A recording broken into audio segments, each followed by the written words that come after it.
Welcome to the Gospel According to Star Trek podcast. I'm Kevin C. Neese. And I'm Mike Poteet. And I'm David Atwell, and you're listening to episode 40, Let Not Your Heart Be Tribbled. We'll start off with a whole Tribble-ton of Star Trek news. And then we will talk about Lower Decks Season 2, Episode 5, An Embarrassment of Dooplers. And then we'll get into our audience question right after our main topic, Let Not Your Heart Be Tribbled. We're going to be talking about Tribbles and their history in Star Trek. It's going to be fun. Stick around.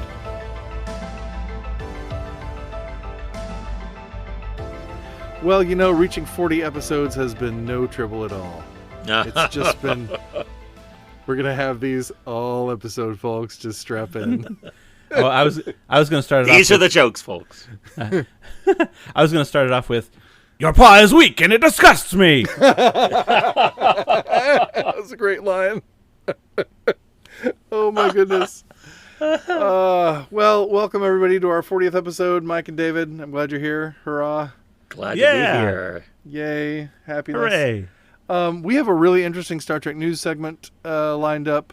Oh, do we ever? Because we have so much stuff to talk about from Star Trek Day, so let's just get into it. Everybody just bring me the news. Bring it to me. Nobody snapped it up. See, last time it was like I said right in there. The minute I was like, whoever wants to come in, David was like, I'm first. I know. Well, it's because I don't have my tabs. My paw is strong. Yeah. Well, I could start us off. Okay, go ahead. So my favorite thing about Star Trek Day, I did enjoy Issa Briones singing Blue Skies, although I think I like Brent Spiner's version better. Nothing personal. But my favorite thing was the casting announcement video from Star Trek Strange New Worlds. Oh, yeah. I loved getting to see who these people are playing.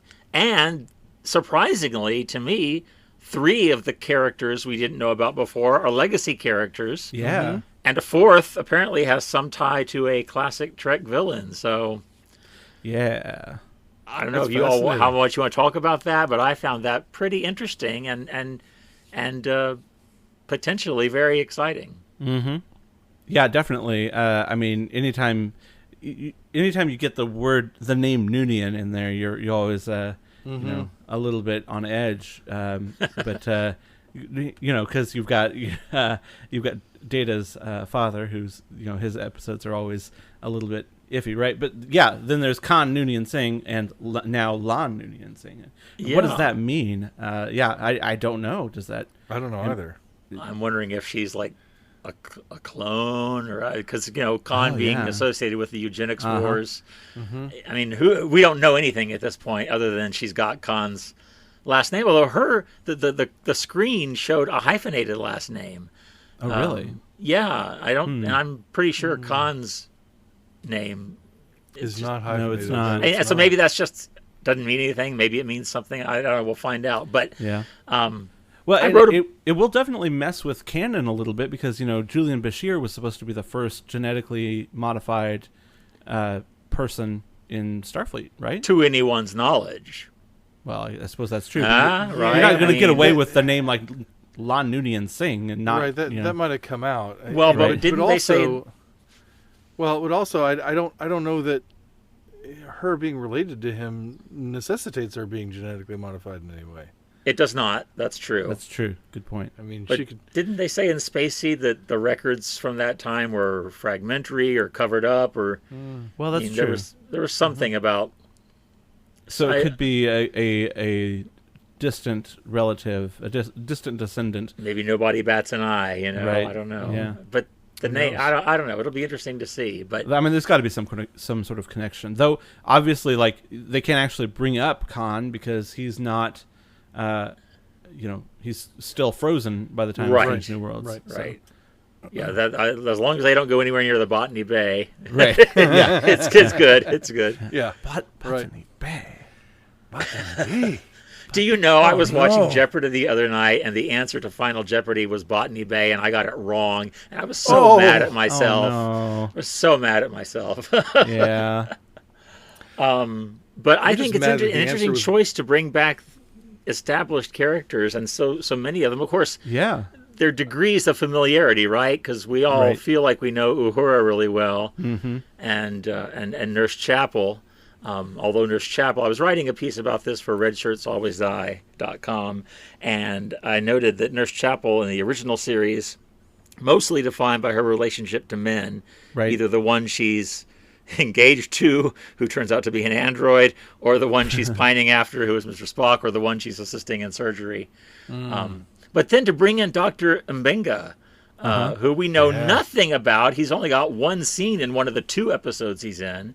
I think that's a fabulous way to both serve the cause of representation, like Kevin and I talked about. They're not going to keep the Lily White crew from the cage, thankfully, but also to do it in a way that honors the past of Star Trek. And here's this character you know of, but you don't know the whole story, obviously. Right. So Yeah, and that's something I think you were seeing in Star Trek, like even up to in the animated series and in the early Voyages comic. You see that tendency toward more diversity. There's a lot of emphasis on that as things progress in Star Trek history, and so even as early as that, you saw that move, and so I appreciate them doing that. I mean, it would have to happen in Strange New Worlds. It would have to, right? But it's good that it is. For sure. I also think it's interesting, just in a more a less important way, how they're separating out the 2 Majel Barrett roles. Yes. I mean, obviously, you can't have that would be too inside baseball to have that joke continue to be played out and have that character be played by Rebecca Romaine as well, Nurse Chapel. But it is interesting to know that we'll actually be able to have Nurse Chapel and Number 1 actually talk to one another. Yeah. That'll be fun. But even more important, though, we actually have a name for Number 1, a full name now for the first time ever. That's right. Her name is Una Chin Riley, presumably Commander Una Chin Riley. And so that's going to be an interesting dynamic to learn. I mean, thinking about back to the original series, Riley is a particularly notable name in The Naked Time and in a couple of other episodes as well. But is there a relationship there? Are they siblings or distant cousins? Wouldn't that or something? Be something? That would we be have to see Kevin Riley come back.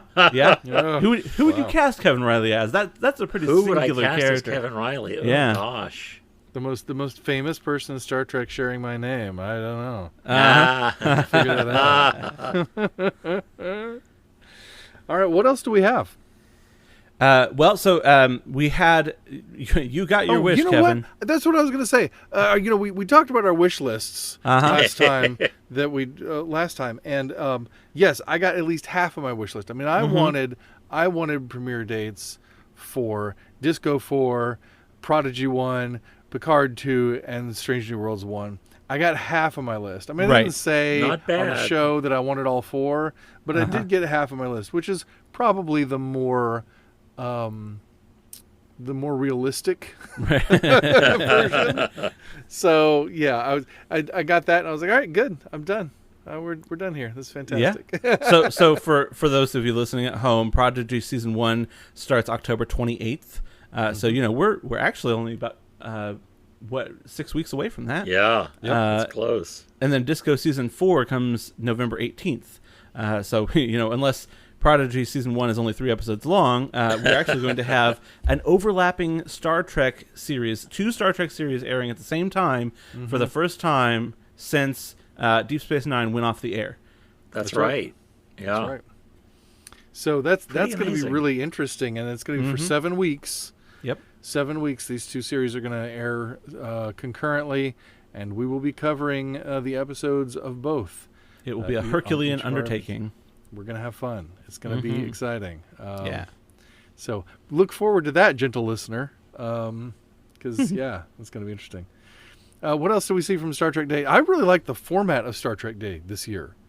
I thought it was really cool with like the outdoor event with the orchestra and all that stuff. And like you got all this stuff happening all at one time, and they're talking back and forth with each other. It's equal parts like award show and like a mini convention. I really enjoyed that.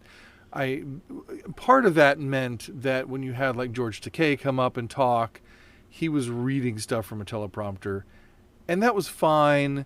it was a little bit awards showy, but of course we know from other times when you had the Q&A that George will go on if you let him. So maybe it's good that he was on the teleprompter, because we do have to have, there are And time it was constraints. no less sincere or authentic yeah, for being absolutely. from a teleprompter. I mean, Absolutely, right. yeah.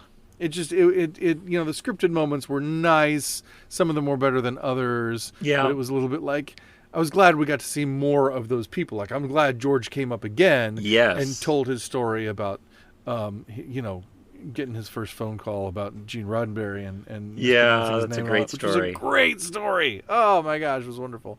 When Will Wheaton told them I think it was right after George Takei had told that anecdote that we're short for time, I was like, you're a streaming service. You don't have to be short for time. Exactly. We're paying a monthly fee for this. You're Right. way short for Go all night. Well, that orchestra's not going people- to play you off. This is a live event, and people I there do have know, to but go home I at a thought, certain hour. yeah, They did have a schedule, which was you good. studio penny pinchers. I know it. But it went beautifully, and I thought Will did fantastic. I love him. He should host all things Star Trek. He is now so on. great. Yep. And yeah, so I hope they do. I hope they do an event like this next year.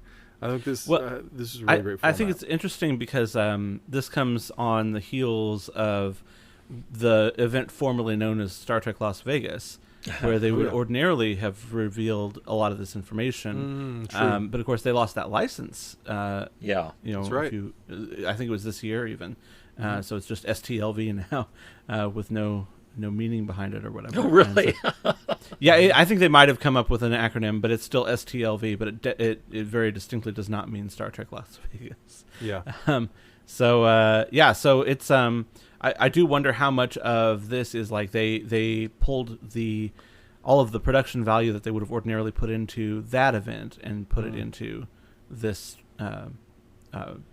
not First Contact Day, this Star Trek Day event. So it's an interesting move for them. I mean, Star Trek has never been, in my memory, such a production before. We would have trailers and stuff that would come up on TV, and movies would come out and that sort of thing. But we would never have this concentrated amount of like hoopla, other than like a panel at Comic-Con or something like that. Right. This is new. This is really exciting. It really is, and it is. I mean, it's taking that stuff that we have sort of over the years started having at conventions and bringing it into this publicly accessible space, which is really cool. And it harkened for me back to things like the 25th anniversary. I remember even the 25th anniversary, like Bill Shatner was there, and a lot of the original cast was there, and Gene was there. Yeah. Of course, he died later that year. But Gene was there, and Patrick, and everybody, all these people were there. And I remember Will Wheaton was there, and they were talking to him on a news camera, a news show was talking to him, whatever. And he said, he was my age, or a little, he's I don't know, he's a little bit older than me, but he's on camera and he says, we'll never see this again. All these people are never going to be gathered together like this ever again. And I mean, he was right, because Gene was gone in short order, Right. But, but we can still have events like that. The spirit of that can continue. Yeah, it's still going on. And it's great to see him now, 55 at the 55th, 30 years later, hosting this kind of event. That he as a kid had the perception to say, this is really special and unique to have these people all together at once. Yeah, and, for sure. And it is every time, every time it happens, you might never get the chance again. Like, my last opportunity to see Leonard Nimoy at a convention in my town, I couldn't make it, and I thought, well, he'll be back around. And then later that year was when he announced his retirement from conventions. So, you never know. So it's really cool to have this, and have this documented and everything. It's great. Make the most of now, because now will never come again. Yes, exactly. Right. So what other Star Trek news do we have, either from Star Trek Day or otherwise, that we want to discuss before we get out of the segment? What did y'all think of the Picard trailer? It was compelling for sure. John Delancey has such a weird gear that he gets in for Q. And I love the fact that he could just turn it right back on again. I don't know how long it took him to do that. Maybe he was, rehearsing for months. I don't know, but it just seemed so effortless for him. Like he was born to play that role. I just loved seeing him again. I'm very excited about that, and I'm very excited about all of it.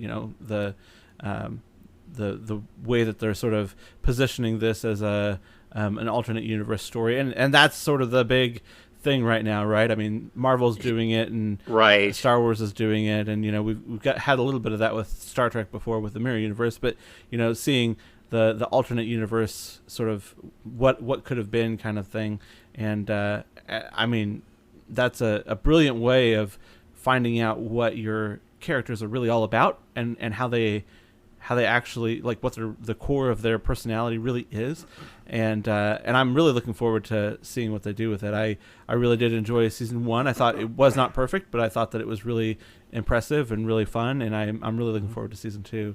And I mean, I struggled to think of an episode of any Star Trek show where they went back to the current time period, whatever that was, and it wasn't a really enjoyable episode, at least. And so they're doing a whole season of that this time. So, or presumably at least more than one episode, right? So I'm looking forward to it. I think it's going to be great. Yeah, it's exciting. Yeah, I agree with everything you said. I thought it looked good. I was a little. I don't know if disappointed's the word, but I thought, oh, that's how the Borg Queen's coming in. They're going to use the Borg time travel particles to go back. But at least there's something established. They're not trying to come up with some new hand-wavy way of time travel, and it's not just Q's magic or whatever. I mean, honestly, how could they come up with a new way?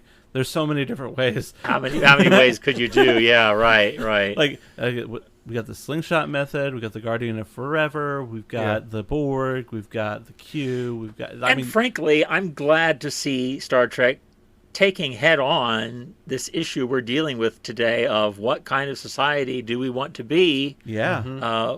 What are appropriate models of authority and what aren't? And I mean, with that shot of Picard, the alternate universe or alternate timeline Picard, I guess, looking like a dictator in that set that looks so much like the courtroom from Encounter at Farpoint and All Good Things.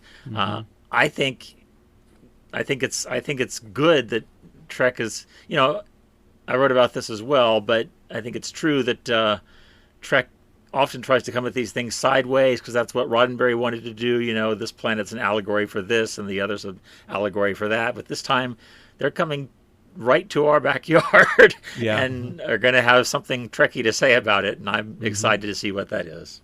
Well, and we've done that to varying degrees over the years as well. Even in original Star Trek, I'm thinking of Let That Be Your Last Battlefield, which is hardly a hidden metaphor. Right. But no Sharon, that's in the southern part of the galaxy. Right. I mean, of course, it's hidden enough that it got past censors and whatever. But at the same time, you're right. I think it does say something about where we are right now.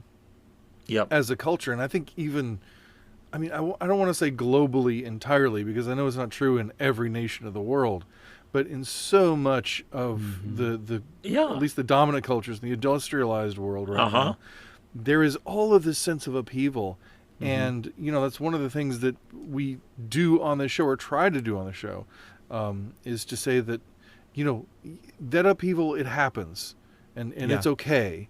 It's not, everything's not going to end. That's that quotation from Gene, when he's talking about Star Trek, that he says it's about the fact that there is a tomorrow, that it's not all going to end with a flash and a bomb.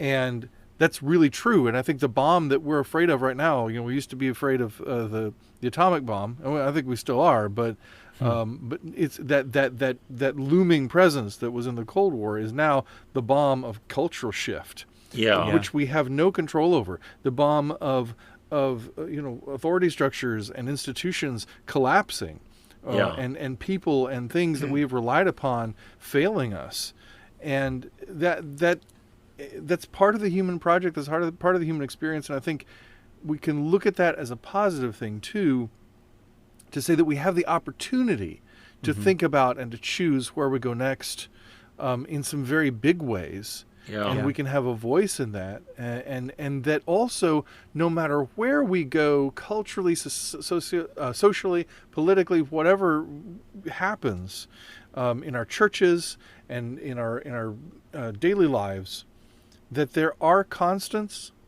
there are things that matter, and that there are things that we can hold on to, and we have to find those things. And these kinds of circumstances push us to find those things. So I think that's an inherently spiritual process. Yes. So my hope would be that if we to make a long point even longer, my hope would be that's the kind of project that maybe this season of Picard is going to deal with, as Star Trek has at various times in its history, because it is, as you say, just very, very immediately relevant, and I love that. I think it's beautiful. Well, I think there's a distinctly Christian, not uniquely Christian, but distinctly Christian viewpoint to be looked at here with regard to, you're saying, choosing what we do with this amid a bunch of cultural upheaval and right. motion and that sort of thing. And God's people throughout the Bible are no stranger to that. That's right. They existed straddling the beginnings and end of the Roman Empire. I mean, there's not a whole lot more cultural upheaval than that. For sure.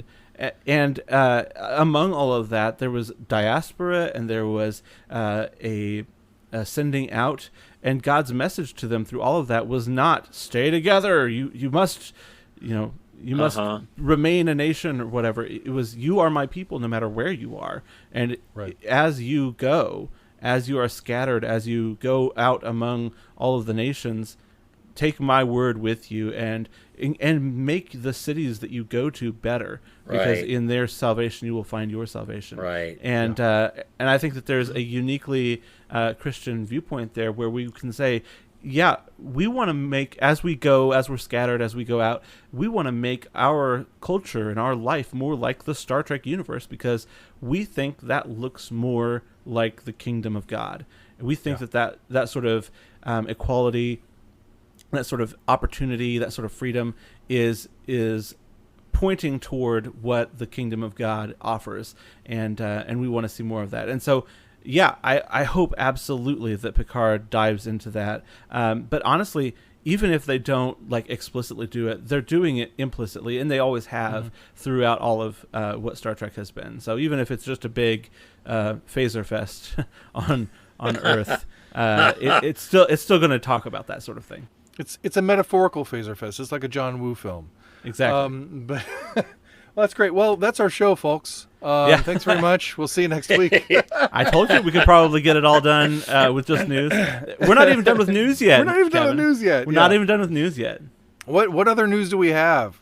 Well, Mike, did you want to talk about the motion picture? Oh, yes, I did. I even told you I wanted to talk about that, and I was forgetting. Thank you. Yeah, the director's edition of Star Trek the Motion Picture, which is now, I think, 20 years old exactly, is going to be, it has been remastered into 4K, and it will premiere first on Paramount Plus, which I wasn't aware of before it comes to any physical media. So that's great, because I don't have a 4K player. Although, if anything was going to, it was the director's edition of TMP, which made me pull the trigger and get a DVD player 20 years ago. And if anything's going to convince me to get a 4K player, which I'm not sure anything could really, because there's always something else down the pike. But if anything we're going to, it would be the remastered director's edition. So the clip, just the brief few seconds clip they've shown comparing the two, it's gorgeous, my gosh. Yeah. So, and I love that movie to begin with, so I'm looking forward to seeing it in all its new glory. Yeah. Well, and the great thing is, Darren Doctorman, who was in charge of the original director's cut, visual effects and stuff, is doing this one as well. And the watchword for that was, we're going to do what would have been done had time allowed it. And we're always going to keep it within the constraints of what could have been done optically at the time, and make it look as close to what it would have looked like, even though we're using digital means, we're going to make it look like the optical version would have looked as closely as possible. And I think the director's cut is the perfect version of the film. And I'm really looking forward to this new edition of it, so that more people can see it, because it's been lost on that 20-year-old DVD for so long. That a lot of people, they only see the streaming versions, and it's like theatrical cut or an extended cut or something like that, and it's not the director's cut. I even have a friend who says that the director's cut of the motion picture is her favorite Star Trek movie, but the theatrical cut of the motion picture is her least favorite Star Trek movie. Oh wow, That's the two extremes. Yeah. Wow. So I'm really excited. Yeah, I grew up with the VHS copy of the motion picture. Amen. That I watched over and over, and being a snot-nosed kid, I fast forwarded through all those beautiful shots of going deep into V'ger's core and all of that sort of stuff. I don't think I could, unlike a lot of the other original series movies, I would not be able to quote like Spock's dialogue during his jetpack scene and that sort of thing, because I just fast forwarded through all that stuff. But I mean, honestly, I'm of the age now, and also this new remaster looks so beautiful that I would definitely would watch that now. My friend David Lichty, who has written a couple of episodes or a couple of articles for Trektember, one of his favorite films, not just favorite Trek films, one of his favorite films is Star Trek: The Motion Picture, and I'm sure due in no small part to the score, because he's a big Goldsmith fan. Oh, it's a wonderful score. It is, glorious. and I mean, it makes all the sense in the world why they decided to use that music and lift it for the theme of Next Generation, when you really hear it sort of in its glory. But yeah, I'm really looking forward to it. I'm very glad that it's not another physical piece of media that I have to buy, and it's going to be on the streaming service that I already have. Yeah, but, I'm looking forward to special it. features, man. The special features. Oh, now that's see, good yeah, for you. that's Yeah, gonna that's what get got me. me. That's gonna get me. Yeah, that's what got me to get a Blu-ray player. It was Well, now the next generation Blu-rays with the special features. I was like, I have to have this. I have to. There are Blu-ray some player. on Paramount Plus. There are some special features. Yeah. But There are. So- anyway, But I'm sure there'll be something exclusive to there'll probably be something. the 4K disc. Yeah, that's probably true. We shall see. Now, if it's a We shall 4K combination Blu-ray pack, then I can justify that because I have a Blu-ray player. Right. Yeah.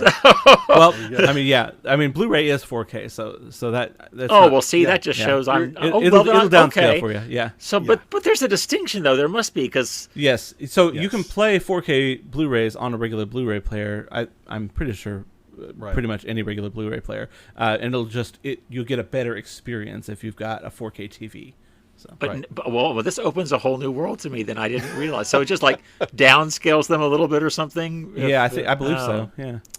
Anyway, thank you for reminding me. I wanted to talk about that. Yes, because that is exciting, and I was thrilled they included it in the live stream event. Yeah, I'm hopeful that this means that they're going to remaster some other stuff too, like Deep Space Nine and Voyager. Yes. And that sort of thing is stuff that people have been clamoring for. Yeah. For years, ever since they remastered Next Generation, and hopefully that means that they'll do it for Paramount Plus now, because I think that they'd probably have a market for that. People that would be willing to I guess shell out for Paramount Plus.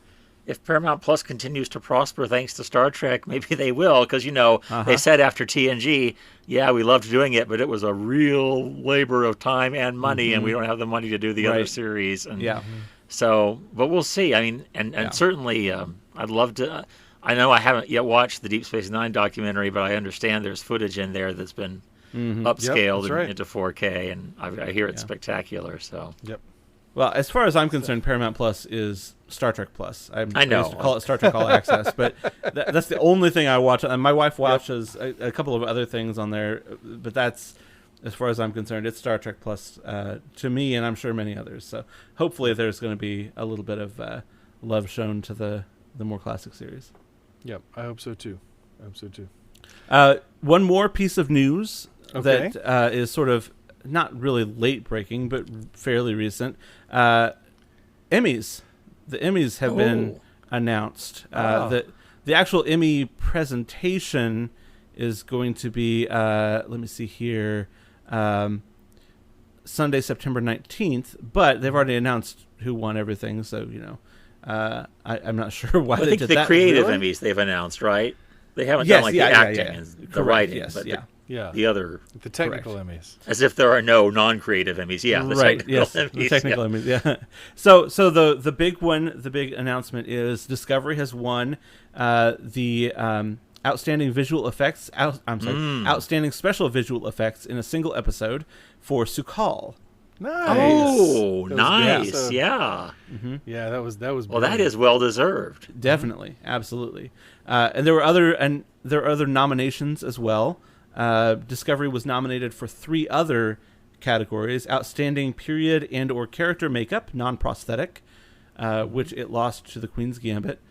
Outstanding prosthetic makeup, which it lost to The Mandalorian, and outstanding sound editing for a comedy or drama series, which was won by Lovecraft Country.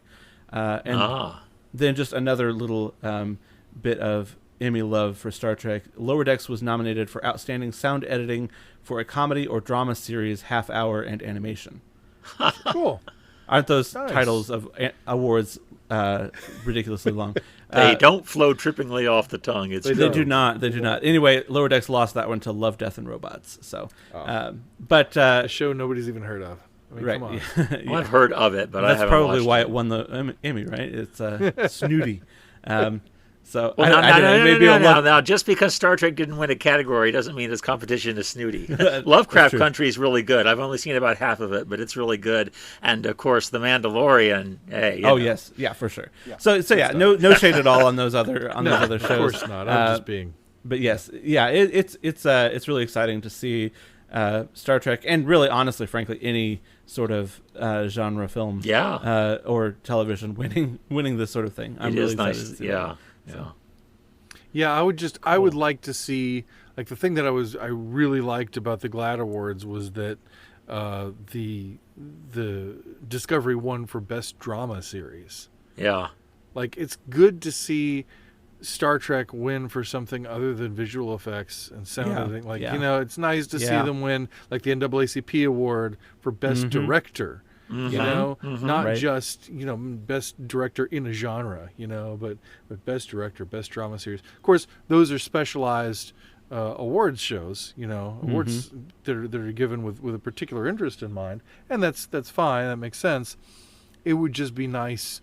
It's nice to see Star Trek recognized as drama, to see Star Trek recognized as quality on its own, for the things that have always been good, the writing, the directing, the acting, all that stuff that almost never gets recognized because we're always talking about visual effects, makeup, and sound design. And those are all great too, but it gives the impression that that's, or it seems to come from the place of assuming that that's all Star Trek is. Right. And it's not, so, Yeah. Now, am I remembering correctly that TNG was nominated for Best Drama in its last season? I think you probably are. And I want to say Leonard... Especially with as spotty and not good as Season 7 was. I want to say Leonard Nimoy got some Emmy nods during the original series too, but I don't know. obviously didn't win those because it was genre. But it would probably be for Best Actor wearing rubber ears. no, I'd have to look it up. But listeners can fact check me on these things. Yeah. All right, good. Is that all the news we have? Yeah, I think that might have done it. Finally. Okay, good. I guess also there was a mid-season trailer for the rest of Lower Decks Season 2. That's true. There which was great. And, I enjoyed that a lot. Yeah, definitely. And the Lower Decks panel said that the back half of Season 2 will make the Rise of Vindicta, the movie episode, feel, quote, itty-bitty, which, I can't imagine what they've got up their sleeves for us. I I know. don't know. But I'll tell you, given this most recent episode, I mean, the scale of this series is increasing as we go. Yes, for sure. Let's talk about this most recent episode, shall we? Let's do. Let's do. So, yeah, Season 2, Episode 5, An Embarrassment of Dooplers. Yep. I'm just going to say up front, this might be my favorite episode of Lower Decks. Wow. It was sure a fun It episode. was very so good. Yeah. And they did that dune buggy chase. Uh-huh. I'd laugh so hard during that dune buggy chase. I did loved too. it. It was so. It's like you don't often see like a car chase kind of thing like that. That's genuinely enjoyable and genuinely funny, quite like that. Yeah. You know, the fish people and the quarks. So you know, much in there. The Antedians from the Fleetwood Mac episode of TV. yes, the Yeah, fish people. yeah. The fish people. Yeah. My favorite thing they passed during that chase was, I think at the end, they go by the person who's riding along in the old style Captain Pike beat Yes. wheelchair, just like the man in the documentary Trekkies back from '97, who built his own Captain Pike wheelchair and would go around town in this thing. I thought it's got to be a shout out to that. Do you think it was modeled after that guy? Because I kind of thought it was Mike McMahon. Maybe I just thought the Looks a little concept bit of like being him. in that style of the wheelchair, Right, you know. just rolling around. That could be. That'd be a really. They go interesting deep sort on of- lower decks. They do. They are not They messing do. around. But I did love that there was a Quarks. I love that Quarks is a Yes. franchise because of So- course it is. Well, yeah. So Quarks has been a franchise since Picard season 1 because there was a Quarks on Yep. Free Cloud. Oh my and gosh, I there's forgot also, There was also a Quarks franchise on Quailor 2. Yep. Earlier, Wow, yeah, that's the right. one with Tendi and Mariner going on their little quest. That's right. Yeah. That's right. So yeah, so he's great. branching out for sure. And the animated series callbacks Uh-huh. in this. I don't know if you guys noticed. On the 88 or 800 episodes episode, whichever one that was. I was just kind of rattling off the worst episodes in Star Trek, and I said the Jihad and the Slaver Weapon, and those are both animated series episodes. The Slaver Weapon has the Xinti, Yeah. not the Zindi, but the Xinti, which are this cat race, which canonically Ta'ana is actually related to the No, Mores- she's Cation. Oh, She is Cation, yes, but the Cations and the Xinti are related.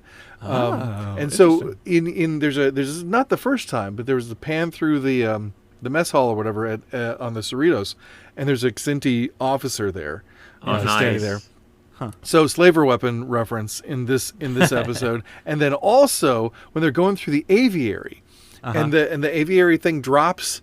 And there are these two, right. those aviary species. That's from the Jihad, and Interesting. the one in the animated series is like the one on the left is yellow, and then the brown one's on the right. You know, and then the bouncer at the club, the little pillbug guy, he's also in the Jihad, or his species. Is Oh, also in the really? Jihad. I They had didn't know several of them that. working. I was like, oh my gosh, Wow. it was so cool. Yeah. Well, I And didn't in the Oh. catch Jihad, like the one of the reasons the Jihad is a terrible episode is a lot of it has to do with getting this funky little space car running. Because it breaks down and they have to figure out how to fix it, to drive it to this place that they're going on this planet. So it's like this, it's just this dumb 70s cartoon with Star Trek stamped on it. But anyway, and so the fact that there's this great chase between these little space cars in this episode too, not necessarily a callback, more probably a callback to Picard in Nemesis, The Argo, with yeah. with his dune buggy, Yeah. the Argo, very good. Yep. But still, it was kind of funny that That's this nice. episode that has this big car chase in it also has references to the Jihad. It was wonderful because those are great character designs. It's good to see them used for something other than a terrible episode. Yeah, for sure. I mean, that's one of the things that you could do very well in the animated series was that really, I don't know. Very weird alien design. Yeah, exactly. Yeah. Yeah. Not just rubber forehead aliens, but Right. bizarre. Yeah, you've got the Kukulkan and you've got the giant slug people in Eric's with 3 arms, one coming out of the middle of his chest. Yep. and Yep. Bem who breaks up into all the pieces. And did you guys notice in the trailer for next season? Yep. I think there's one of Bem's species, someone from Bem's species in there because There's there's definitely that, a colony species person in that trailer for me. that disembodied head floating by, screaming. That's green. And Which you I see was the- relieved because at first I thought they dismembered Tendi somehow, and then I said, "Oh no, that's or you told me, I guess that. Oh no, that's a colon. That's Bim." And I'm like, "Oh okay, yeah." Yeah. So Yeah. It's pretty cool. I also really liked the couple of next gen callbacks. You already mentioned the Argo, but also apparently Bolians just kind of are barbers. I don't know if you noticed Is that just what they do? Yes, that's right. Yeah, Monoculture that they are. Barbershop. right. Yes, Fine men's clothing. Vulcans. And I want to say, I just when they go through the Vulcan ship is my favorite, and the Vulcan on the left looks like Joe from Blue's Clues. I'm just saying, it doesn't matter. But, oh man, that's a timely reference. I was right gonna there, say how Kevin. timely that turned out to be. yeah, the Blue's Clues 25th anniversary. Yeah. But then you talking about the Next Generation reference. Were you going to expand on that? Well, the Antedians from the Fleetwood Mac episode, Yes. the Bolians, the Argo, then the Data bubble bath, which apparently Data's bubble bath is also equipped as a flotation device. Yes. So a couple might be lures. So Yes. Oh, that was so funny. But what was there such a piece of merchandise or something? Or no. So from Insurrection, where Data is like, in the case of a water landing, I am equipped as a flotation device. Yes. And then he floats halfway out of the water. Yes. And then also Captain Shelby in the party. Yes. With her number one, who is the alien species from Star Trek 4. So I heard actually that's I heard actually that her number one is a rejected character mock-up for Saru. No kidding. Really? Because I Yeah. thought it was the species from Star Trek 4. There was a species with a head shaped like that with multiple eyes. In the in the gallery scene, in the trial scene at the end. Maybe it could have been. I heard this one third hand. So Well, I somebody might have suggested that Saru be from that species. at some point. that's true. That's Yeah. possible. So, and what I love too is the other captain. I forgot the name. I was going to remember it, but there's the captain, whatever, in his number one, and you have the big guy with the little guy sitting on the shoulder. Go back and look at it. The big guy's the number one. He's got 3 pips. Oh, really? Oh, that's The clever. captain's the little dude. I love I it. didn't catch that at all. Well, I just had the thought as I was going through, and I was like, I'll bet the big That's a guy's very the number Star one. Trek way to do it, isn't Definitely. it? Yes. Well, the And that's last gotta shall be be first, the assumptions. first shall be last. It's a very Christian way to do it. too. Yes, Yeah. yes. And that's probably something where Mike McMahon was reviewing dailies, and he was like, "Hey, switch the pips on those two." Yeah. Yeah. Yeah. And Okana was the DJ at the party. Okana was the DJ. Yeah, That was my Somebody last had one. to show Yep. me the still from the episode to make me realize why that was funny, because he does in that episode he beams aboard with something over on his shoulder that looks like it could be a boombox, Well, and it's great God. too that I think it was over a year ago, I'm sure, that we talked about the fact that Okana was going to show up on Prodigy. On Prodigy, apparently. And now yeah. Prodigy's not even out yet, and Lower Decks is beating him to the punch. So we've got an Okana renaissance going on. An Okana-sance, if you will. Goodness knows why, but Yeah, Voyager's coming back. Okana's coming back. Yeah, I know. It's just also It's crazy. It's awesome. Yeah. Outrageous, you might say. It's outrageous. It's truly But I love- outrageous. It's gem. I loved the main plot of the episode. It was just so funny. Boimler and Mariner trying to crash this party. Yeah. But also it had, again, as Lower Decks does so well most of the time, the genuine heart in the episode was just so perfect. When they're at the bar together and kind of reconciling with each other, and they find out Kirk and Spock were there all those years ago, carved their name into the table. On the one hand, it's kind of goofy, but on the other hand, Kirk and Spock were there too. Friendship. And honestly, Yeah. that should not have worked as well as it did for me, but it did. Agreed. It was Yeah, Agreed. yeah, It was this I know, hard- right? It was so I don't know. It felt like it was cliche almost, but it still was it made it a delightful little episode. And I watched this episode literally right after I watched the most recent episode of What If, the Marvel series, which the most recent one as of this recording was very dark with zombies and stuff. And so this really heartwarming episode was just so delightful and so refreshing. And it started out, I thought I missed it because it started out without a teaser, and That's right. Cold open. Cold open, yeah, that's the one. And so I thought I missed something, but once I got into it, it just was really delightful, and yeah, the two they sort of joined the ranks of famous friends like that, and like I said, it should not have worked, but they've sort of managed to do this magic trick where they've elevated Becky and Boymes to the level of famous friends that Kirk and Spock, Sherlock and Watson.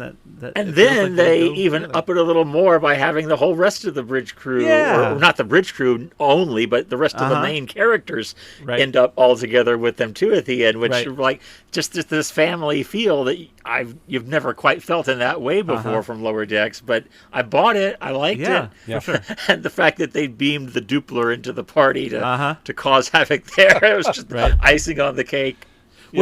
Which I think that probably one of the most clever things about this episode was how it interwove the main and the subplot. Yeah. I mean that ending right there is just such a callback to the Trouble with Tribbles, where absolutely Scotty beams the Tribbles into the Klingons' engine room. Absolutely. Yes. And I guess the More Troubles animated series episode, but even before that, when we're talking about Mariner's talking about hiding her feelings, and how it's so much easier. Well, the Dooplers are literally changing who they are. They're wearing their feelings more than on their sleeve. They're wearing it on their sleeve and on their duplicate sleeve and on his duplicate sleeve. And because of their lack of confidence, they're just like they're changing who they are completely. And so the Mariner and the Doopler are like two polar opposites of the spectrum here.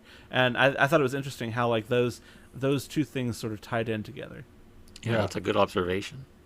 Well, and the Dooplers are so unsure of themselves, right? Yeah, that's the thing. They're so sort of cowardly, if you will, because they're really afraid of, this anxiety happening, and it's interesting the way Freeman counters that, with getting them angry, but that harkens back to even the enemy within. The idea that we and some of the conversations we have with Data, like in Descent, where we're talking with Troy about negative emotions, and Troy saying, well, emotions aren't positive or negative, it's what you do with them that's positive or negative, and then and then she's saying, Data, you've got to stop with these negative emotions, and he throws her words right back at her, in that episode. And but that sense that there's there needs to be a completeness or a wholeness to our human experience, that we can't just shun whole parts of ourselves, because there are parts of our personalities or parts of our emotions that we might not like or we might not know how to deal with, but learning how to deal with them and learning how to use them for a good purpose is what makes us better human beings.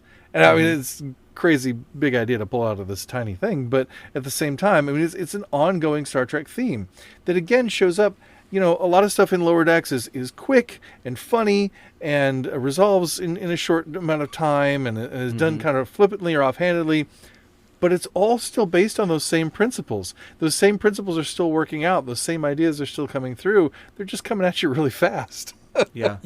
But I really like that. I really like that, like Kirk re-embracing sort of his angry self, if you will, his darker self, and recognizing that left unchecked, yes, becomes evil, Yeah.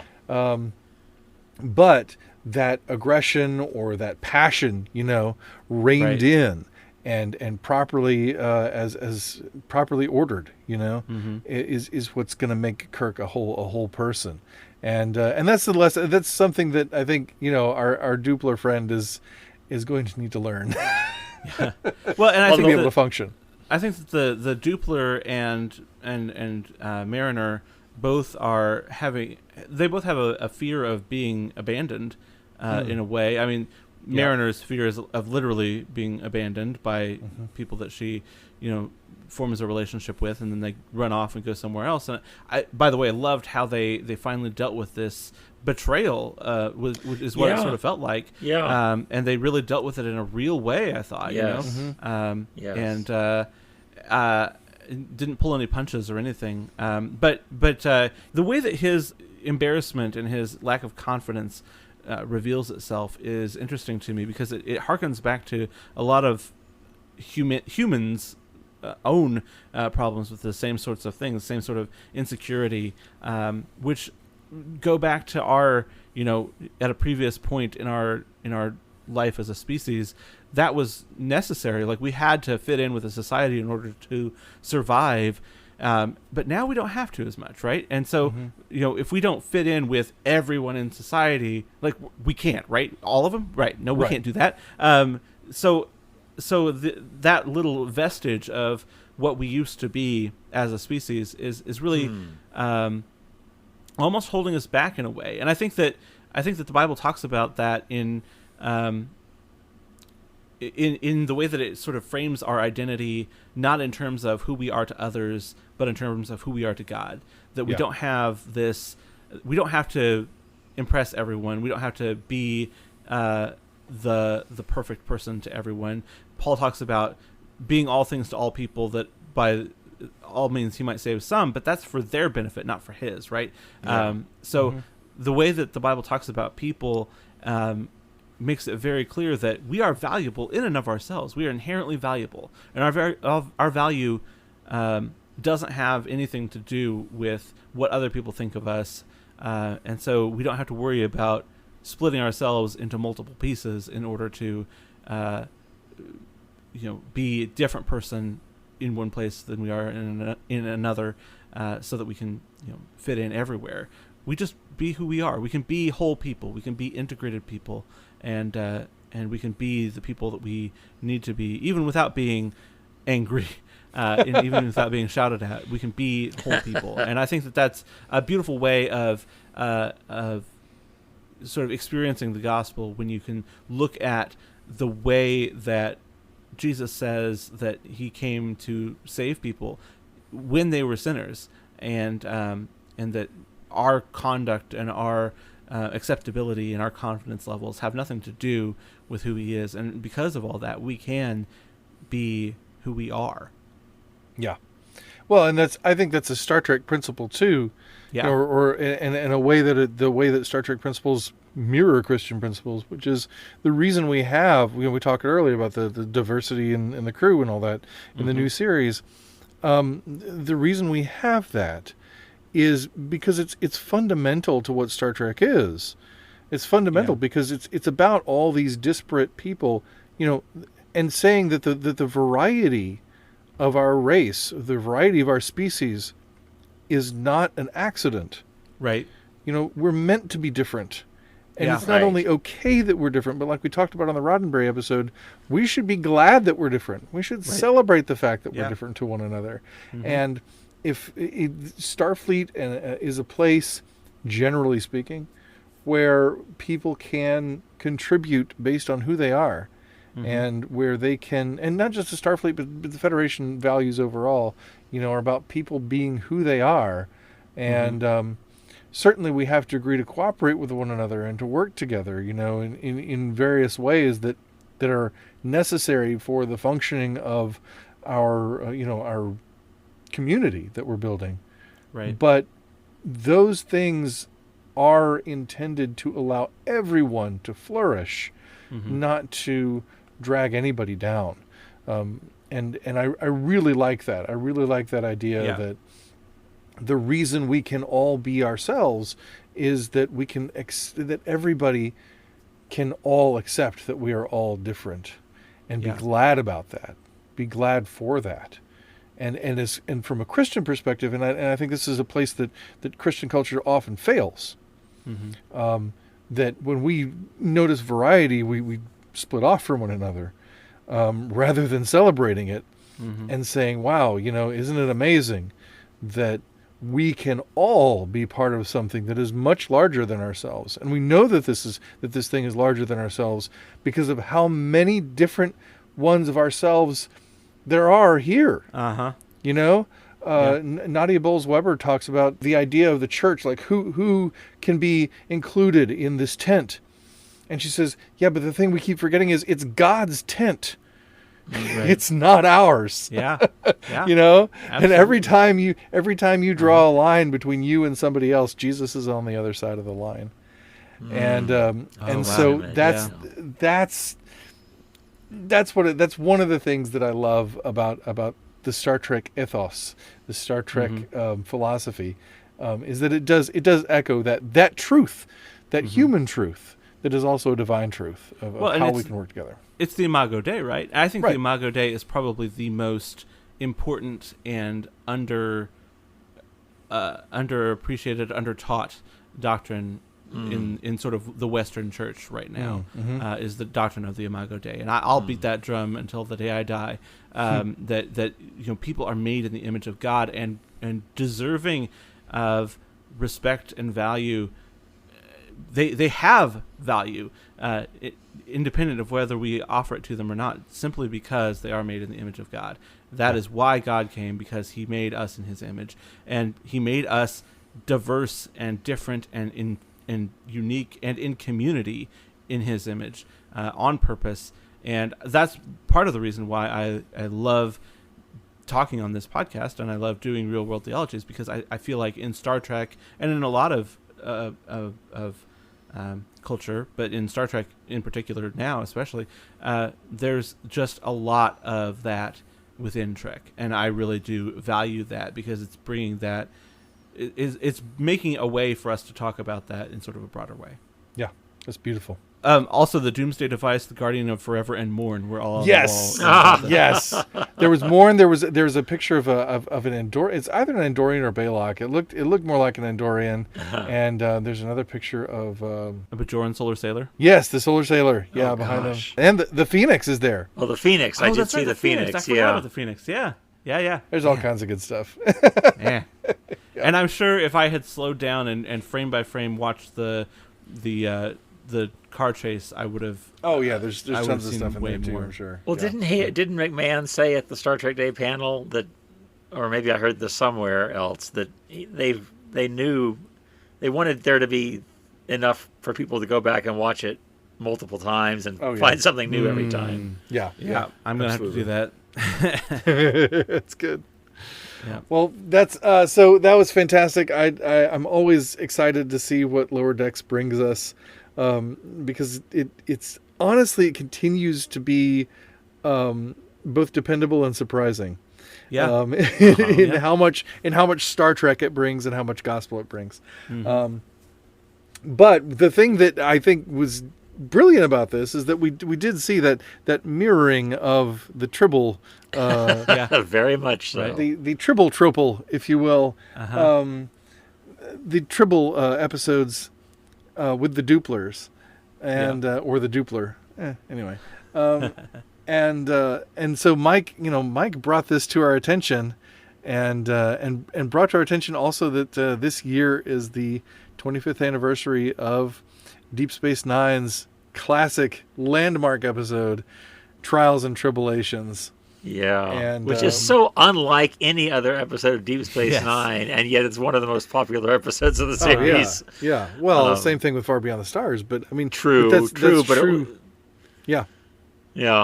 That's Yeah. true not only of Deep Space Nine, but of Star Trek in general. It's a very different kind of I episode. remember when that thing first aired, I was just on cloud nine the whole time. And I recorded it on my VHS, and I would watch it over and over. Oh yeah. Well, and not to step on Mike's toes here, but I also want to point out that Kevin, your son, was the one that sort of. That's right. That's right. That was the other element that my son had said when we were talking about favorite episodes. He was like, Tribbles! So, so thanks to him and to Mike for making that really connection. Trouble with Tribbles is the same way with TOS. It's in a lot of ways so unlike any other episode of TOS. I was watching it the other night, listening to David Gerald's commentary, and he said, and I knew this, but it hadn't really sunk in, I guess. It was the first outright comedy Star Trek attempted, and That's right. And it pulled it off wonderfully. He said, he hadn't really even in writing it thought of it as this, but that Shatner read the script and realized this is like a slow burn, really bad day for Captain Kirk. And he said he watched the episode when it aired and was so impressed with every choice Shatner made. You know, Yes. just showing this Wow. building and building and building, and you know. Yeah. James T. Cook and the terrible, horrible, no good, very That's bad right. day. Exactly. Yeah. That's wonderful, and it's true too. And it's interesting to see how that one episode has replicated. It took on a life of its own. has had babies all over the franchise. Yeah, I mean, it's had its some sort of reference in every incarnation of Star Trek since.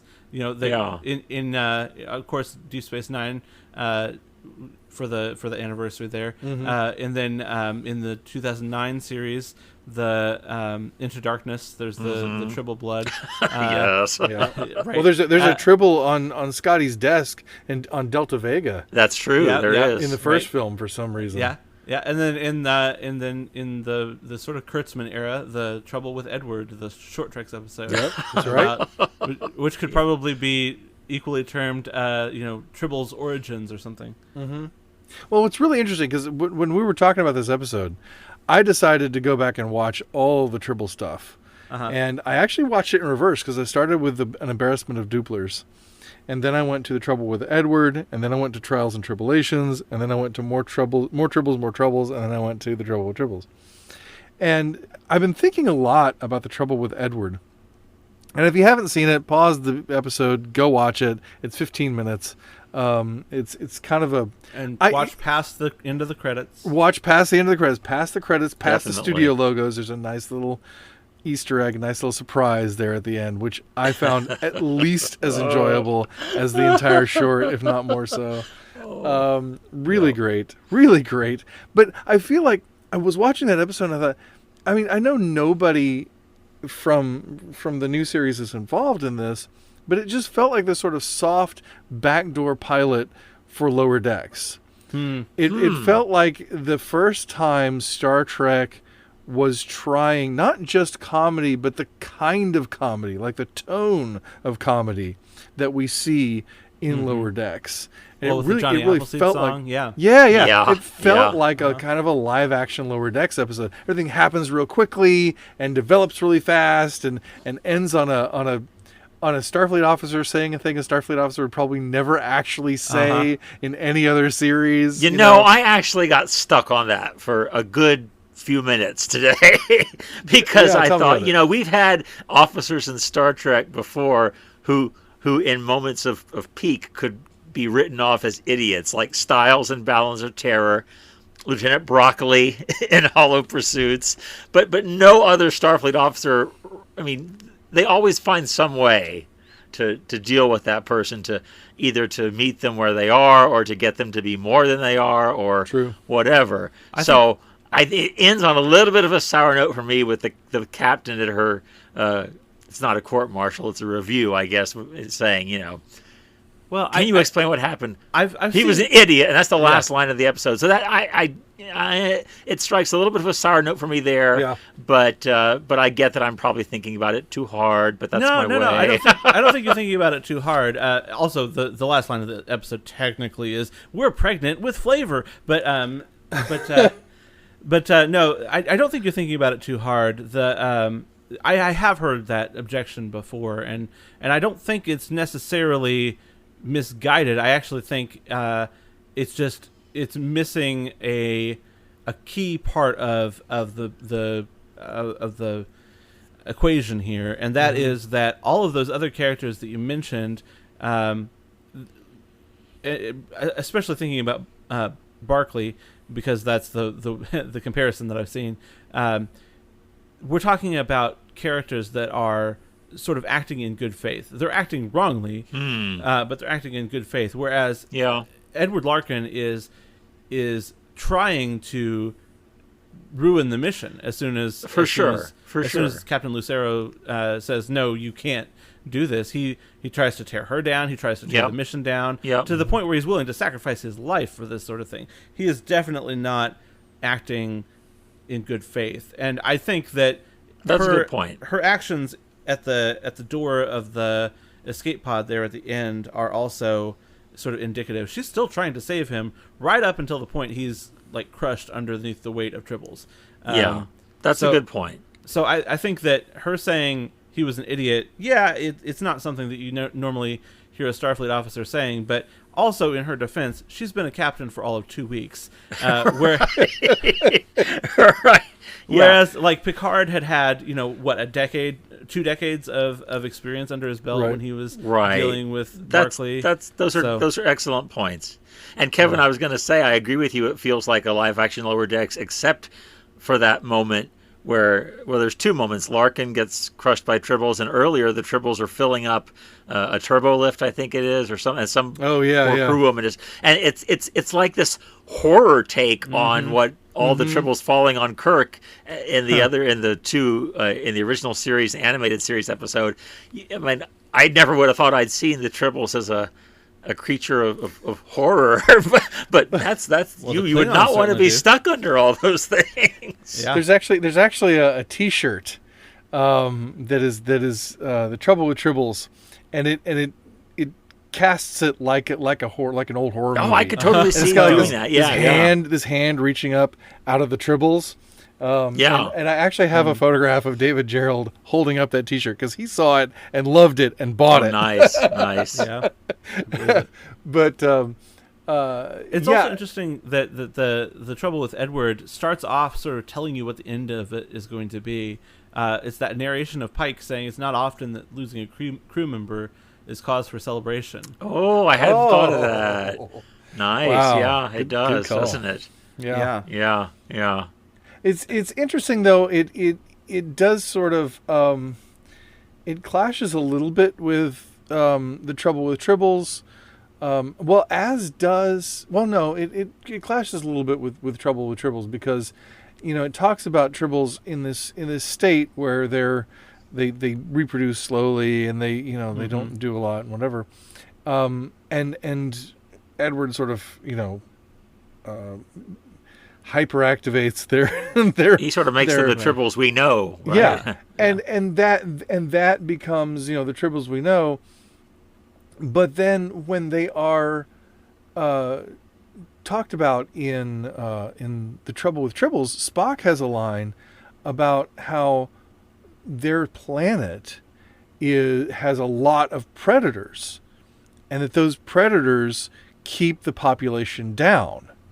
So the idea is that Tribbles do replicate quickly in their natural habitat, whatever their home planet is, which is weird then too that in the More Troubles, More Troubles episode, we have to invent the Glommer to be a predator for the Tribbles because apparently there are lots of Tribble predators right there on their home planet. I wonder if maybe their home planet is whatever planet the Cabot blew up over. Yeah, and maybe so. And that there are plenty of predators down there, and that's why. And so because this More Tribbles, More Troubles. No, sorry, the Trouble with Edward takes place a good decade or so before the Trouble with Tribbles, and so there's time there for, and also Spock may just have been, maybe he was wrong. Right? Yeah. He's not infallible. Spock is never wrong. Spock is never wrong, except in the Galileo 7. Other than that, he is never wrong. Unless the plot requires him to be. He is right, never wrong. Right, exactly. I was going to say, you've seen that headline probably floating around about the statistician who found out that Spock was wrong like 86% of the time or something about every time he confidently asserts there's no way something can happen, it happens. But I mean, she's really missing the point. But well, they made a plot point out of that in Enterprise, where the Vulcan Science Academy has stated that time travel is impossible. And T'Pol says that during every time travel episode. So that's right. To me, the more disturbing thing that Trouble with Edward puts into canon is that McCoy and everybody who deals with Tribbles thereafter apparently misses the fact that there's human DNA in there. Right.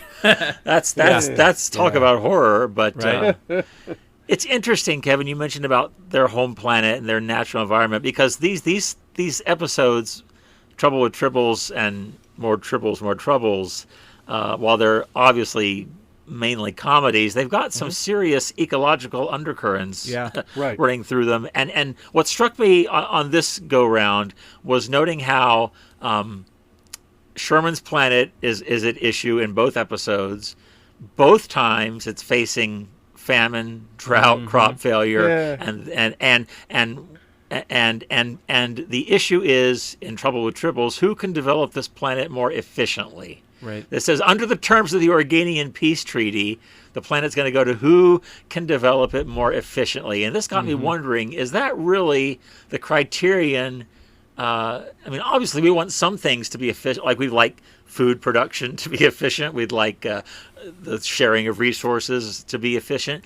But efficiency, I don't know. I don't think of that on the whole as a Star Trek virtue. It's not that there's anything necessarily bad about it, but once you start making efficiency your number one criteria and you start sliding toward Borg territory, maybe. I mean, that's a slippery slope argument, perhaps.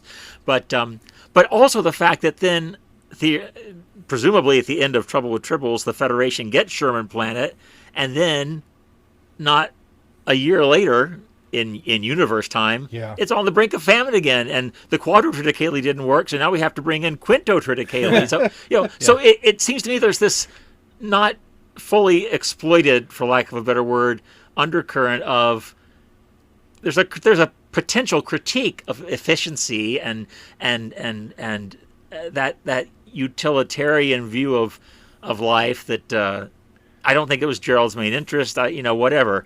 But it's there, and it's kind of intrigues me that that's not more's not done with that. I don't know if you have any thoughts about that. I tend to agree with you on that. I mean, well, the first critique I would make is just, as much as I love David Gerald, the first critique I would make would be of his writing, because I really think More Tribbles, More Troubles is like just a lazy recycle of The Trouble with Tribbles. I have written down it's basically The Trouble with Tribbles plus.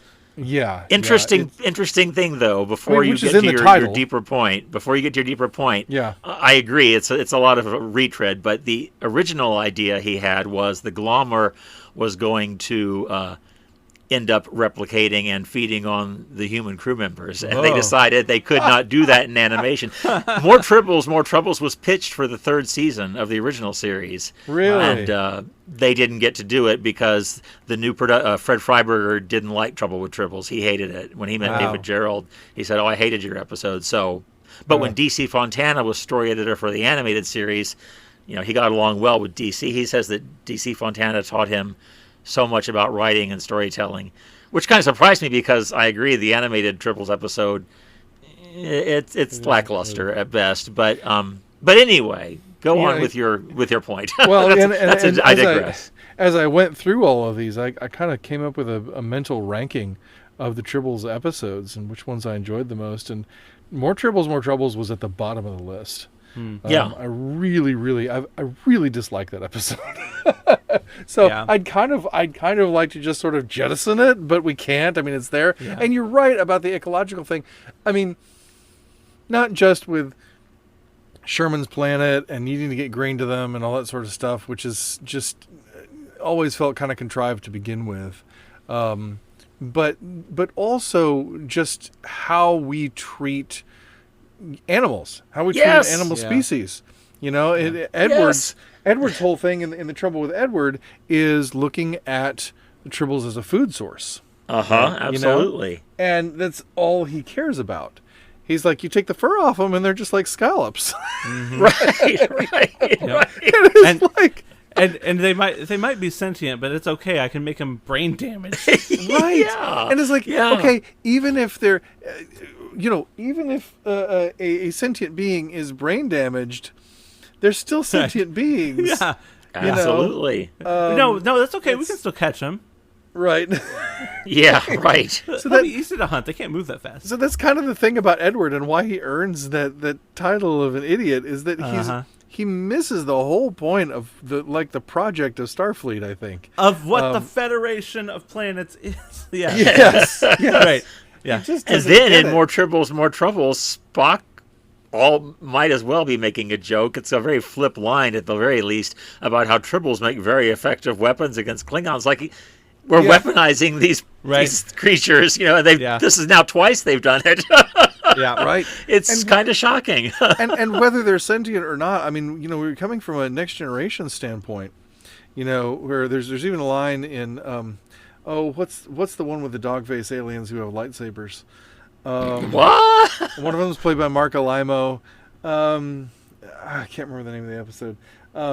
It's a first or second season episode. Lightsabers? I think it's a first season episode, and I have no idea. There are these ambassadors from this alien race, and they have dog faces and long hair. Oh, that's Lonely Among Us. That was Lonely just on Among Us. TV Thank the you, other thank night. you. Yeah, and they have those little things. They're like lightsabers. One of those is Mark Alamo, really. Mark Alimo, yeah, he plays one of those. That was his first role on Star Trek. Unrecognizable. You don't know it's him. Oh, what's that? You can't see his neck, so you don't know it's him. You also can't see his entire face, but it's really the neck that's a giveaway. But anyway, the point is, in that episode, I think it is that Riker has a line. We no longer enslave animals. Yeah, for our purposes. Right. So that's part of the ethos behind replicators, that we replicate, and we're talking about this right now. A solution to the greenhouse gas problem. And other things that and the ethical considerations that are involved in the maintaining of livestock for food. One of the solutions is presently being explored with some good success, although it's still expensive, is genetically growing meat. Right. I mean, that's as close to, or one of the things that's as close to replicator technology as our present technology has yet gotten. But that whole concept, you think about eating. When he talks about Edward talks about the scallops, it kind of reminds me of people eating octopus, and how clearly intelligent octopuses are, and what brilliant, amazing, beautiful creatures they are, and you get to a point. The more you learn about an octopus, the less you want to eat it. And there's always that thing of it's this weird thing. I've heard people say, I don't understand how a God of love could create this system where animals have to eat each other. But the fact of the matter is, everything that lives on this planet has to consume something else that lives in order to keep on living. Even plants that we see as sort of pure and innocent, they live in soil that is made of dead plants and animals, and the more dead plants and animals are in that soil, the better the plants are going to grow. Everything eats the energy of everything else. And it can feel like this sort of like this cruel system. You think of the brutality of predator-prey relationships, but at the same time, it's also this picture that life always comes from death.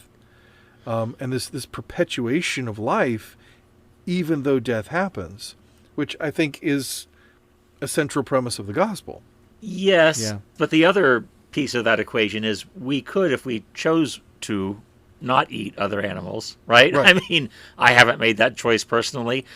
We as a culture obviously haven't made that choice by and large collectively, but we could, and it would be healthier for us in lots of ways, and healthier for the planet, and better for the animals we're eating now, and factory farming and all that. So, yes, life and death in this cycle, but we do have the capacity, if we had the will, to break that cycle in terms of nourishing ourselves. And I agree, and I have so much respect for people who don't eat animals, and I have tried. No, but my body doesn't seem to like it. My body doesn't seem to like it very much, and that's that is what it is, and I of course respect the choices of anybody, dietary choices that anybody makes, and especially if you're trying to make the planet better by what you eat. I really respect that, and that's great. But of course, there are animals that don't have a choice. There are animals who are just carnivorous, and that's the way they function. And that's what I think. That's where the image of God comes in. That I think that is something distinctive humans. But created. even at that, the larger thing is we would still have to consume plant life. No matter what, you have to eat something that's living. You have to kill something living to live. No matter if you're a plant or you're a human. Well, no, if you're a plant, you you can, well, I mean, if you have humans tending you, you can live hydroponically, and just True. exist off of water and sunlight. Or airponics that we have in Star Trek. But the hydroponics, that's a great example, but that's a human innovation. Yeah. And there are all kinds of things that we can use our innovative sense for, our technology for, that help us be better cultivators of creation. Yeah, for sure. And that's one of the things that we can do. And so it's interesting, the Tribbles, at the end of the original episode, The Trouble with Tribbles, Kirk tells Cyrano Jones, pick up every Tribble in this station.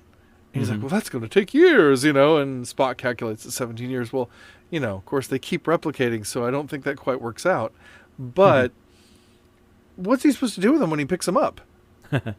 Pick them up, put them in your giant pockets, and what? Carry them in your pockets forever? There's never, and this is true, and this is because the Tribbles are a comic device. I mean, come on, let's yes. loosen our grip on this a little bit.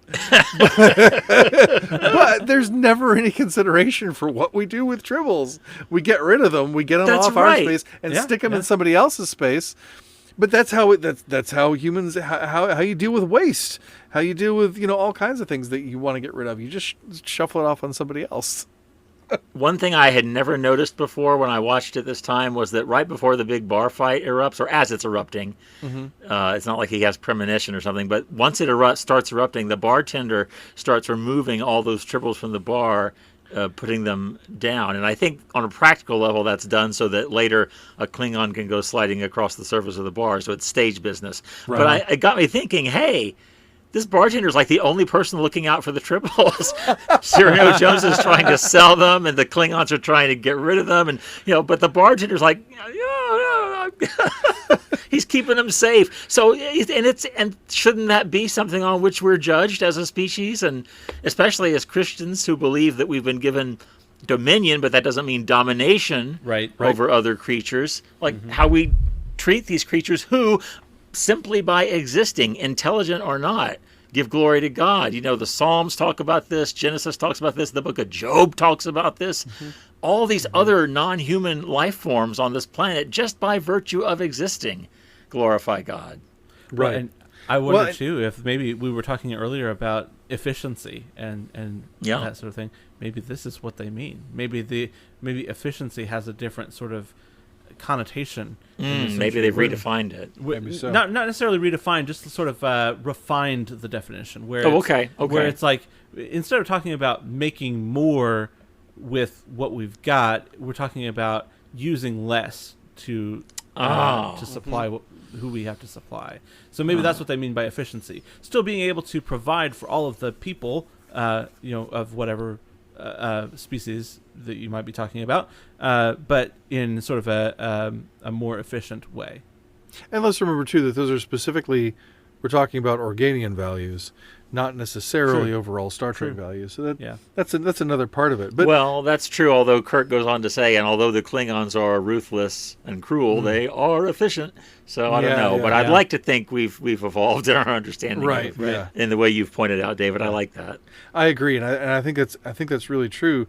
And even though, and I want to say this too, because we've talked a lot about eating animals, and I believe it's a very noble thing to not eat animals. One of my heroes is Fred Rogers, and he always said that he wouldn't eat anything that had a mother.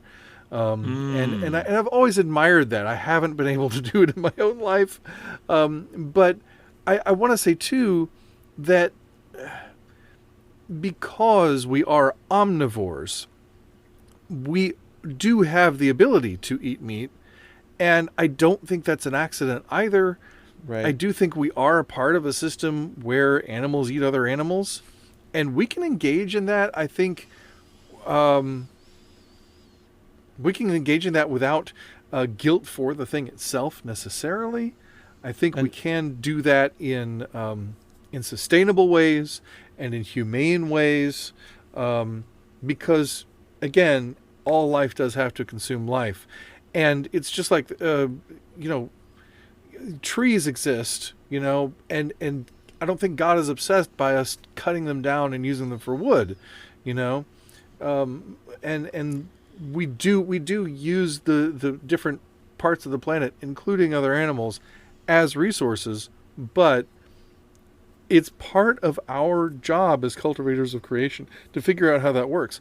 And I do think that if we remove that ethical question altogether, if we come to a place where we either don't have to eat meat at all, or we can generate meat without destroying animals, I think that's just a step in our progress as a species. And I hope it works out. I hope we can get there. Well, and I would, the only pushback that I would have would be in making this into an absolute of some sort, because specifically thinking about Peter in Acts 10, where he's got the vision and he said, "I would never eat that." Right. And now I'm wondering, are Tribbles kosher? I don't know. But he said, well, God says, "What God has made clean, do not call unclean." Like that. Yeah. That's he makes very clear that like the things that I have given you to eat on this planet are clean and they are for you. Yeah. Now, that even follows God telling him, showing him all the animals and saying, "Rise up, kill, and eat." And so I think that making it an individual choice sort of thing is, I think that's the pattern set up by Scripture, and I think that's the way that we should probably proceed with it. So I'm going to work on trying to figure out whether Tribbles are kosher, though. Yeah, that's interesting. I'm intrigued. But then that addresses also that there's a difference. Like when we're looking at we're looking at the Scriptures, this is one thing about how we interpret Scripture. When we're looking at the Scriptures, we can read things a certain way, and we can derive an idea from it. But then we also have to ask questions about how things are different in our culture. Yes. Because today, with industrialized farming and with the increased population and the industrialization, all that sort of thing, there's a lot that's inherent in our system of how we eat animals that is harmful to the animals, harmful to the environment, and harmful to our health. And so if we can reduce that, if we can do something about that, we're in a different situation. I think we can still, I agree with the individual choice and all that sort of thing, and we need to be wise about what we do. Having this information doesn't mean there's only one way to do it, but it means that you need to take this into account however you're going to feed yourself and your family. And so, I completely agree that the Scriptures don't tell us not to eat animals. But in our current context, and depending on the animal, like I was talking about earlier with octopus, we do have to think about the ethics of how we are eating animals, what animals we're eating, and whether or not we can get ourselves around that. Yeah. So that's very good. Tribbles are awesome, man. Now, I will agree with you completely that I think More Tribbles, More Troubles is the weakest Tribble episode for sure. It is. I mean, the just the canon issues aside, as far as like what they're already in visual range of the Klingons, and then Kirk orders ahead warp factor 8. Like, what? What the heck? Is that ramming speed? We go warp 6, and then we go warp 8. I'm like, how far away are we? And we're talking to them over subspace. And did Kirk invent the Picard maneuver like before Picard did? Like. But I will also say though that like even though it's definitely the weakest, I think that the stakes and the threat level, like the way that it keeps raising, is pretty impressive for the period and for the animated, for the budget that they have and all that sort of stuff. What is not impressive though, and I'm going to send you guys a picture real quick. At one point, and this is like 2/3 of the way through the episode, the Koloth the Klingon comes on screen. And is taunting the crew of the Enterprise, but Kirk knows something he doesn't. He's saying that we'll accept your surrender now or whatever, and Koloth says we'll accept your terms or whatever. Your surrender, and then Kirk says, "You don't know yet, do you?" And then it flips back, and it's just real quick. Koloth says, "No, what?" But they've somehow in the animation. They've decided to put Koloth basically 6 inches in front of Kirk on the bridge of the Enterprise, not on the view screen. Oh, really? All of a sudden, he just appears on the bridge of the Enterprise, and where he is in the frame, he's like standing like nose to nose with Kirk. That's I right. missed that entirely.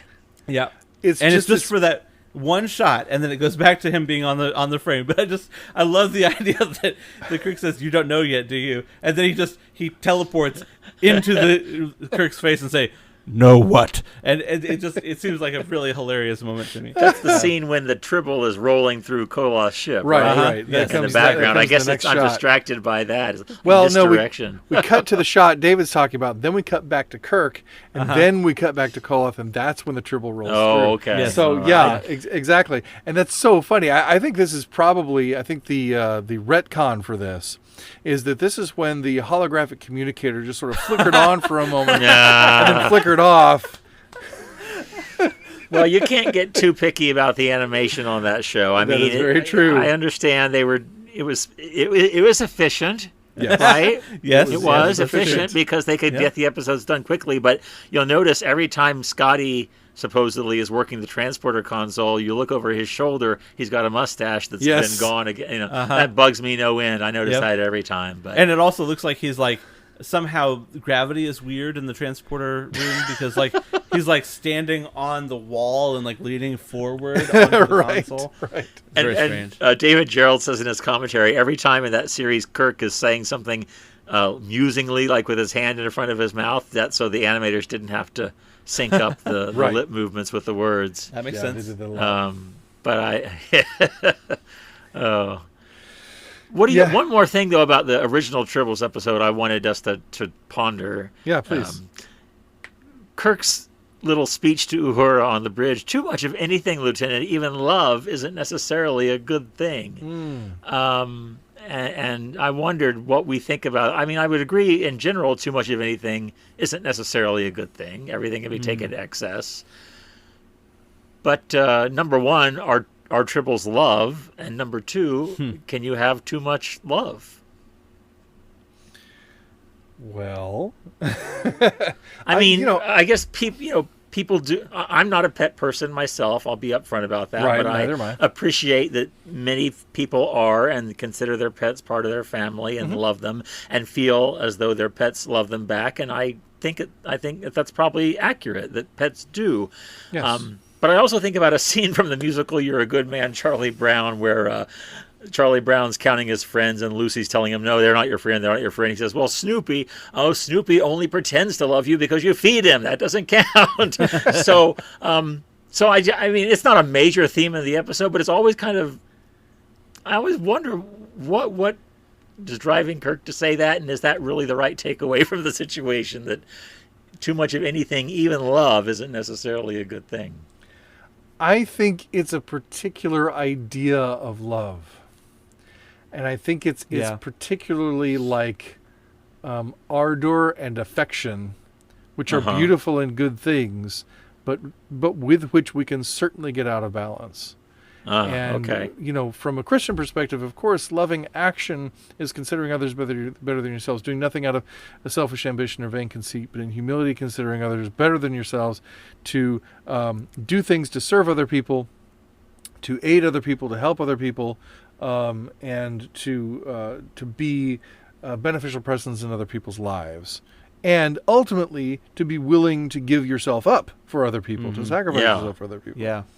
But what Kirk is talking about is, petting and cuddling and cooing, which are beautiful things. They're fine. Okay. Yeah. But if you spend your days, you see in the transporter room, when they walk into the transporter room at one point, Kirk and Spock, the transporter chief is sitting there just kind of petting the Tribble, like, Right, oh, and then he right. has to like look up and do his job, Right. which if you think about what a transporter chief's job is, he's probably okay sitting there doing that.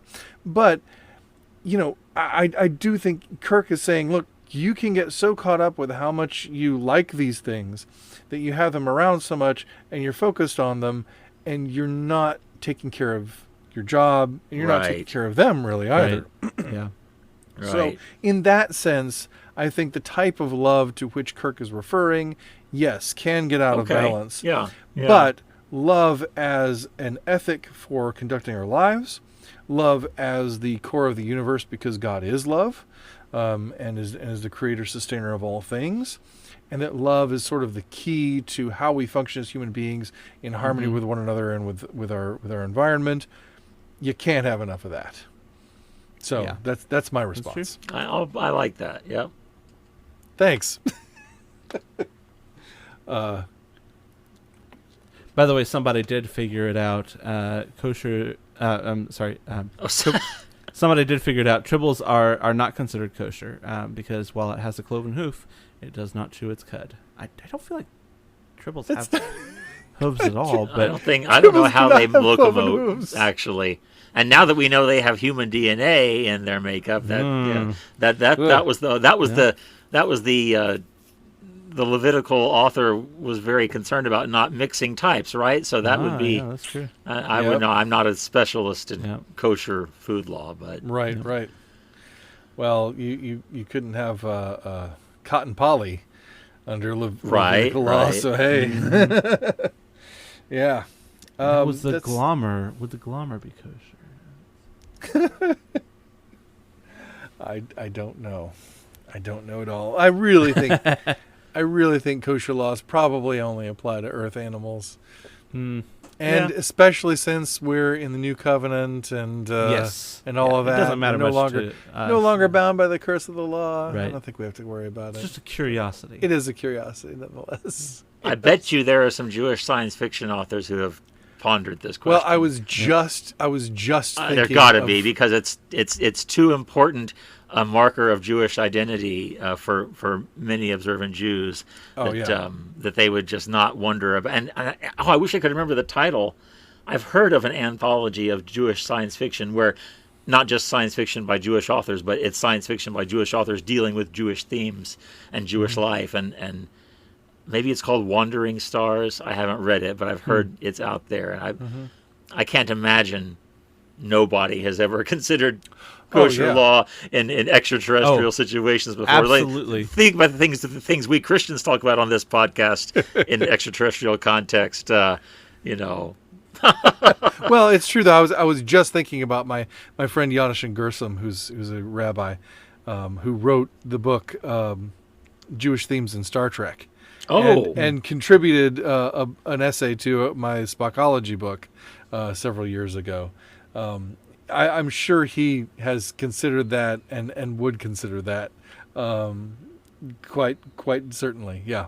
In fact, I would, if it were me, I would just restrict myself as a Jew to kosher earth food and not worry about eating alien food at all, because I would just consider alien food not kosher. If stuff from my own planet can be not kosher, then I'm not even going to. Well, that's all well and good if you have complete control over what's available to you to eat. Well, that's true. That's true. Yeah, so, but if you don't, in case you were wondering, if you are a Jewish person or following kosher law, and you do find yourself among imaginary animals, you're going to want to pick up a copy of The Kosher Guide to Imaginary Animals by Anne Vandermeer and Jeff Vandermeer. Brilliant. Oh, cool. Oh, I've heard those names, Jeff Vandermeer. Yeah.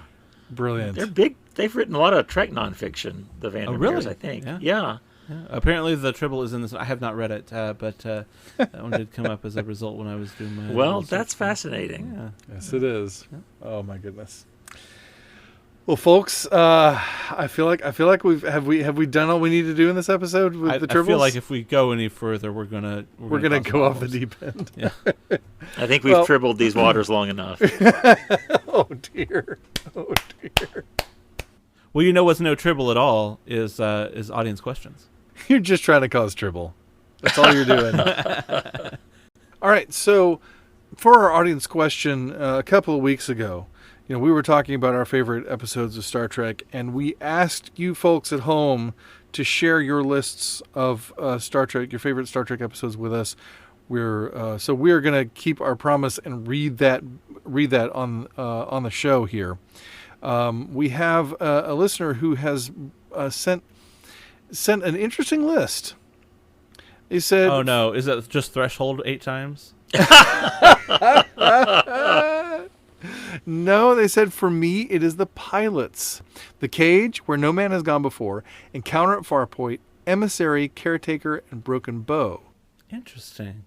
See, there's interesting because a lot of we talk about pilot episodes. A pilot episode is generally an episode that is produced to decide whether a series is going to go forward. Yeah. And that is true of The Cage and Where No Man Has Gone Before. But I'm not sure any of the rest of these are true pilots in that sense. But they are premiere episodes. So that's kind of interesting. But this person kind that's technically true, but yeah. But this person kind of feels that, things were best at the beginning. He likes stuff the way they start. In the beginning, when things are perfect, that is where I keep finding myself going. So I find that interesting. And there is kind of a sort of biblical view. It is a biblical view, and there is sort of a kind of a certain type of pocket of perfection, if you will. There's a space in which those first things exist, in which they don't stay. Once you get to episodes 2 and 3 or whatever, or seasons 2 and 3, whatever, things start developing. And we usually see that as a positive, but you do kind of go, there's that thing. We were even talking about the motion picture earlier today. It is a pocket of Star Trek that exists entirely unto itself, except for comic books and comic strips that were based on the film. Yeah. That version of Star Trek with that look and those costumes and that tone, it only exists in the motion picture. It's nowhere else. Even if we reuse the music, even if we reuse some of the sets, there's something special about the motion picture, the first motion picture. And there's something different about The Cage. And there's something different about Where No Man Has Gone Before. There's a newness to it that you just can't replicate anywhere else. And I like thinking of that as a type of perfection. That there's something, that there's a lightning in that particular bottle that you just can't quite otherwise capture. That's interesting because it sort of implies that perfection is possibility. Or new, or the perfection is possibility. I like that. I like that a lot. Boy, that says something about human destiny, doesn't it? Doesn't it? Yeah. I like that very much. I mean, everybody's entitled to their own list of favorite episodes. I don't cast any aspersions on his list, but I do want to push back a little bit on the idea that this is a biblical notion. I mean, yes, things were perfect at the beginning, but as we've talked about on the podcast before, the culmination of salvation history is not a return to Eden, but life in the New Jerusalem, life in a city where all that is good that humans have done is taken up and redeemed and made perfect. So I just want to throw that out there but too. Also, that's perhaps a greater perfection. Everything broken will still be unbroken, though. I mean, yes. It is still going to return our state as sinful beings to the pre-fall state, namely not sinful. That is true. I'll give you that on that regard. Yeah. So that's fascinating. Well, thank you very much for that. And once again, our audience question was an audience answer this time, but we promised we'd do that. We do have other audience questions in the hopper, but we are always taking them. We're always looking for new ones. So please send them to us. We're excited for what you're going to send us because it makes us happy to answer them. So there you go. All right. So what do we have coming up next week? Next week, we are talking about Season 2, Episode 6 of Lower Decks, The Spy Humongous. The Spy Humongous. Yes.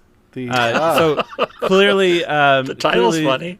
Yeah, clearly Spock 2 got into Section 31. That's exactly what I was We've already seen Spock 2's skeleton this season on Lower Decks. Right. It's timey-wimey somehow. So. There you go. Wibbly wobbly.